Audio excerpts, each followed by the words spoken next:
ये साम न विद्या न तपो न दानम ज्ञानम न शीलम न गुणो न धर्म ते मृत्युलोके भुवि भारभूता मनुष्यरूपेण मृगश्चरन्ति मनुष्यरूपेण मृगश्चरन्ति। भर्तृहरि नीति शतक का यह श्लोक है।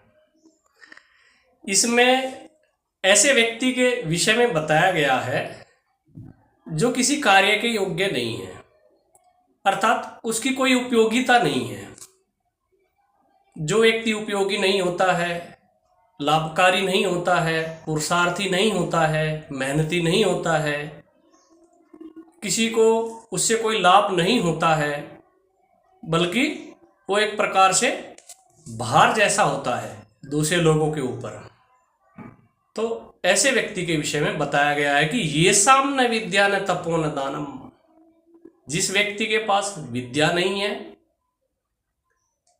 विद्या होती तो वह दूसरों को उपदेश दे सकता था, उसके उपदेशों के द्वारा विद्या का प्रचार प्रसार हो सकता था, संसार के लोग सुखी हो सकते थे। और उस व्यक्ति के अंदर न तप है, तप अर्थात सहनशीलता, जो सर्दी गर्मी हानि लाभ मान अपमान इन सब को सहन नहीं करता है, अर्थात धर्म के मार्ग पर चलते हुए जो इन सब को सहन नहीं करता है, अर्थात उसके अंदर तप नहीं है। तो विद्या भी नहीं है, तप भी नहीं है। ये साम न विद्या न तपो न दानम। और वो व्यक्ति किसी को दान भी नहीं देता है। चलो किसी को दान दे देवे, उसके दान से जो है गुरुकुल की जो व्यवस्थाएं हैं वो सुचारू रूप से चल सकती है, उसके दान से जो है गौशाला की व्यवस्थाएं सुचारू रूप से चल सकती है, उसके दान से जो है यज्ञ की व्यवस्थाएं सुचारू रूप से चल सकती है। लेकिन वो व्यक्ति दान भी नहीं देता है। न विद्या उसके पास है, न वह तप करता है, न दान देता है, और न ज्ञानम न शीलम। उस व्यक्ति के पास कोई विशेष विवेक भी नहीं है कि बहुत अच्छा समझदार है, बहुत अच्छा व्यवहारिक है, ये भी उस व्यक्ति के पास नहीं है। और ना ही शीलम, उसका स्वभाव व्यवहार अच्छा है।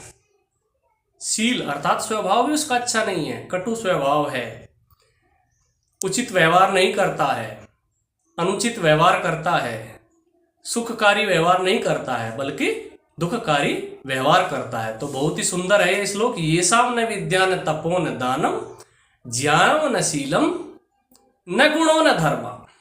उस व्यक्ति के पास कोई विशेष गुण नहीं है, न वह व्यक्ति धर्म का पालन करता है, तो ते मृत्युलोके भुवि भारभूता। ऐसा व्यक्ति इस पृथ्वी पर मृत्युलोक, मृत्युलोक अर्थात पृथ्वीलोक, ये जो पृथ्वी जिस पर सब मनुष्य रहते हैं अथवा तो अन्य और पशु पक्षी आदि प्राणी रहते हैं, इसको मृत्युलोक इसलिए बोलते हैं क्योंकि यहाँ व्यक्ति का जन्म होता है और मृत्यु होती है, प्राणी मरते रहते हैं, इसलिए इसको मृत्युलोक बोलते हैं। तो इस पृथ्वी पर वह व्यक्ति जो विद्या से रहित है, तप से रहित है, ज्ञान से रहित है, गुण से रहित है, किसी को दान भी नहीं देता है और ना ही धर्म का आचरण करता है, ऐसा व्यक्ति मृत्युलोके भुवि भारभूता। वो एक प्रकार से भार के समान है, अर्थात जैसे एक पशु केवल भार होता है इस पृथ्वी पर, कोई विशेष उसकी उपयोगिता नहीं होती है, ऐसे वो पशु के समान एक पृथ्वी पर भार है। तो ऐसे व्यक्ति की कोई उपयोगिता नहीं है। तो इस श्लोक से हमें क्या शिक्षा मिलती है, क्या प्रेरणा मिलती है? तो इस श्लोक से हमें प्रेरणा शिक्षा मिल रही है कि हमें जीवन में कुछ ना कुछ अच्छे गुणों को धारण करना चाहिए। हम जीवन में कुछ ना कुछ उपयोगी बने, दूसरों के लिए लाभकारी बने, आत्मनिर्भर बने।